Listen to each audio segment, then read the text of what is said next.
Hi, I'm Candace. I am the Director of Clinician Development for WellQor. And today I want to talk to you about the importance of families. And when I am referring to families in this segment, I'm also referring to close friends that people consider family. And it doesn't necessarily have to be children, but it could be a power of attorney that's a close friend. So that's the context I want you to have in your head when I'm referring to family. It is so important that you not only work with the client themselves, but that the family is engaged, that the family understands what is the person going through, what are the realistic expectations. Often there are some communication things that can really be improved with families. I often will have a family meeting and ask the family what's important to them. What's wonderful about WellQor is we can have family meetings with or without the patient. And often I will tell the person, I want to talk to your family so that I can get a good understanding of where they're coming from. Maybe once I talk to them, we can all get together and then talk more thoroughly. I always like to establish boundaries and rules with my families that I work with. I want them to have a realistic view. I don't want them to have a unrealistic expectation that I'm on call 24 hours. I'm not. WellCore doesn't do that. But what is nice is they can leave a message for me and I can reassure them that I'll get back with them within 24 hours. It's really important that our clinicians check their messages every single day because things can happen really quickly and change. Also, with our cancellation policy, a family might need to reschedule, so that's important too. What I find helpful with families is I give them my number and I tell them this is my time, my hours of work, and if I'm in a session with somebody, I'm not going to pick up, but I will get back to you. And if I am on the phone with the family and they want to go on and on and on about the resident and talking about their mom and what their dad did and this and that, I don't want to hear that because I'm not able to bill for it. It's not that I'm uncaring, but my time is valuable.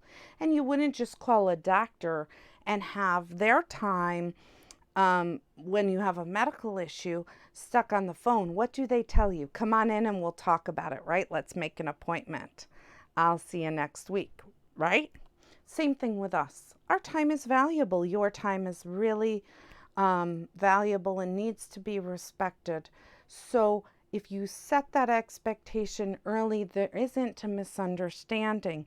And I tell them that if there's an emergency, they should call 911 if there's a real issue.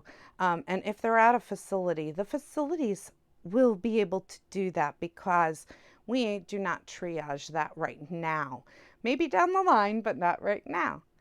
I also want to tell you it's really important to set ground rules for your sessions.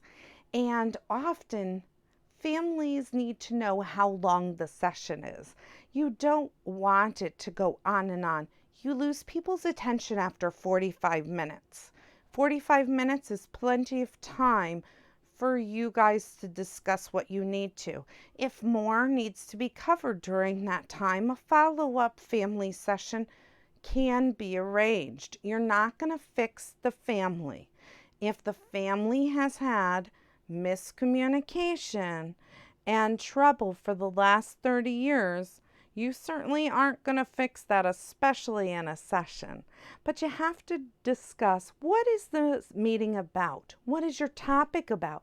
Establish that up front so they can come with any questions or concerns that they might have or valuable insight that would help you during your treatment. I also let them know not only time, what the topic is, I also want to know who's coming. I want to know who's going to be the spokesperson. I don't want to talk to 5 people. I don't want to talk to all 5 siblings and then everything changes when I talk to one. Oh, can you tell Sally this? And can you tell Rebecca this? And can you tell Mark this? No, that's not my job. A person needs to be appointed your contact. Who do you speak to? Who is going to be able to communicate? And I assign that role. Often there's naturally someone who is either literally or figuratively in California. And that means that they have quite a lot of opinions, but they are more removed. They might not physically even be located in the state, or they're so disenfranchised that they have pushed out everything. And the other thing I want to say is that not all families are functional. I know that doesn't surprise you, but you can't assume that your resident, the client that you're working with, you can't assume that she raised her kids well, that there weren't hurt feelings. Maybe mom was abusive, or maybe she was a drinker, or she wasn't around for some reason. It doesn't mean that this hasn't been dysfunctional all along.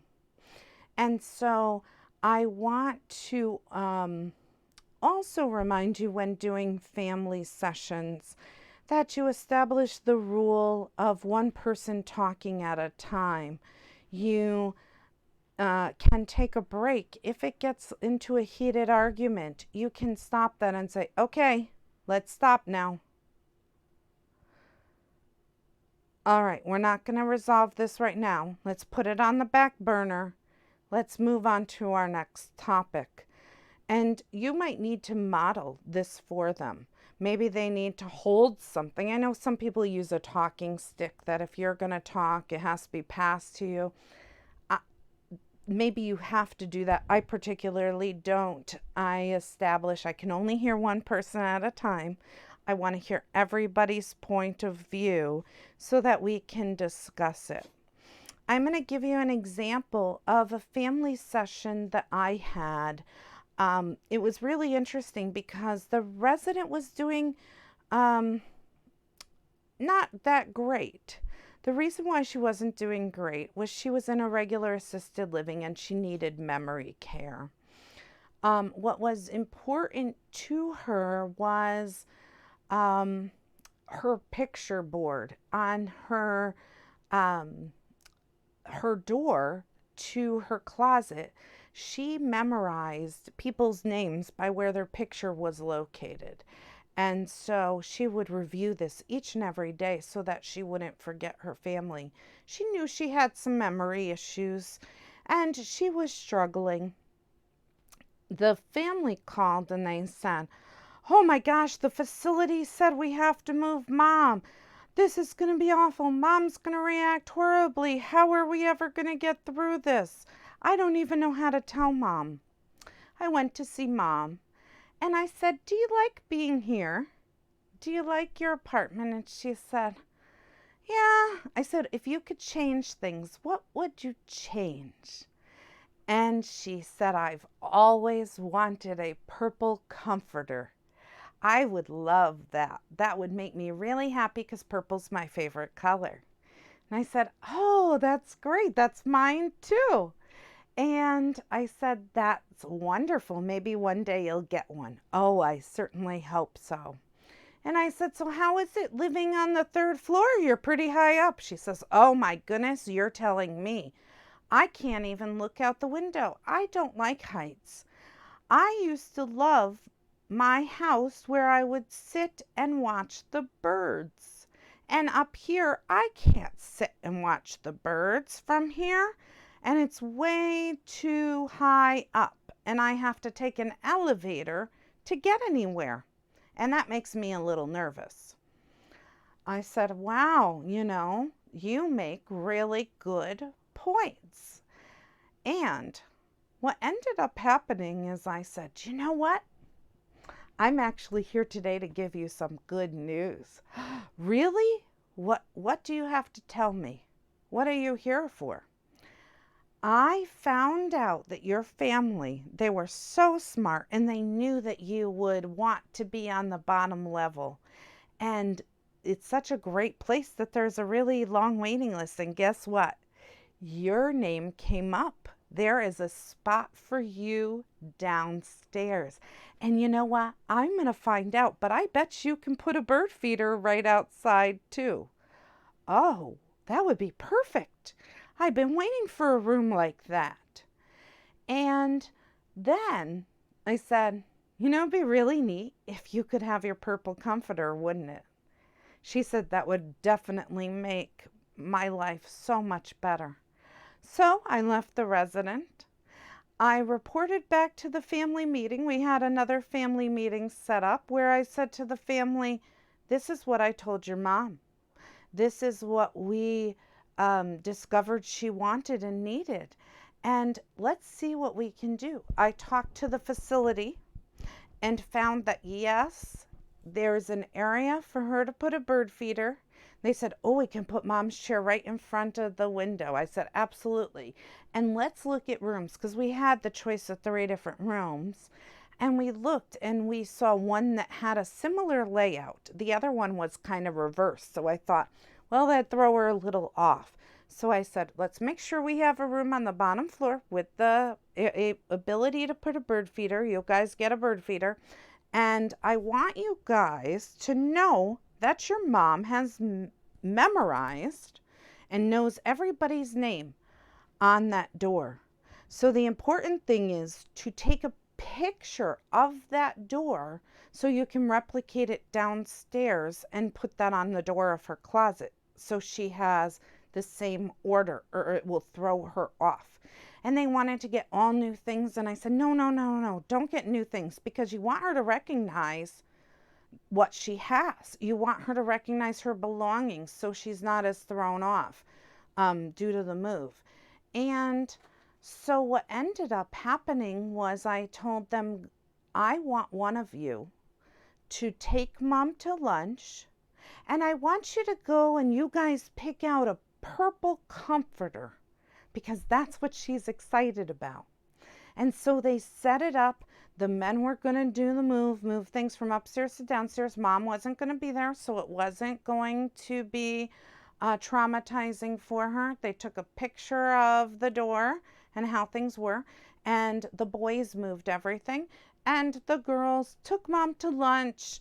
And they said, let's go shopping. This is going to be a great day. They went shopping. They came back about 3 o'clock. So it was a little bit of time before supper at 4. And they said, Mom, look at this beautiful room. And guess what? They already have your bird feeder up. And here we got that purple comforter. Let's put it on. And she was so proud of it. She had to show everybody her new purple comforter. Sure, you can imagine how she was literally pulling people into her room. Look at this. Look at what my kids did. And do you know, every single time I went and said hi to this resident, she told me, look how much my kids love me. I sit here and I can watch the birds out the window and here are my kids. Let me show you them. This is this is this, this is Sally, this is Mark, right? And she said, and I even got a purple comforter, and it's great. I love it. So the family was the one that was apprehensive, and they were the ones that couldn't come to grips with mom needing to go into memory care. Mom was perfectly fine. She was elated. Her quality of life went up. It was the perception of the family. And so when we had that family meeting, we reassured them. And afterwards, when I saw that family, they were so thankful and they said, it's our own issue. They realized this is our own issue that we were upset about mom moving, not mom.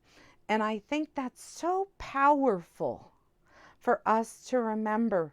Meet the patient where they are. What do they want?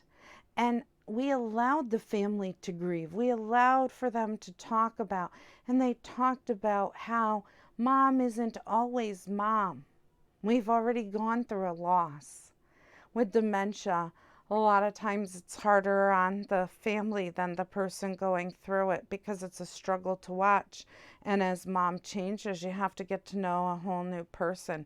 And those reversal roles for families. There's not a book that says, how do I do this, right? And who has the time to read it? Even if they did come with a manual that's perfect for each person. Um, it's so nice that this family was able to come together and they talked about what mom meant and the loss of mom, of what they were experiencing themselves, and how now it was a hard line because they were not necessarily the children, but they were the ones paying the bills. They were the ones doing those things when once they went to mom, now mom is having to come to them. It's a whole role reversal, right? That you never anticipate to be in. So it's okay to meet with the family, to let them understand, to help them grieve, to explain to them the change, to get them to talk and work as a unit, because that makes all the difference in the world to the people that we work with. And I think that really enhances our quality of care, the kind of quality that our WellQor clinicians provide.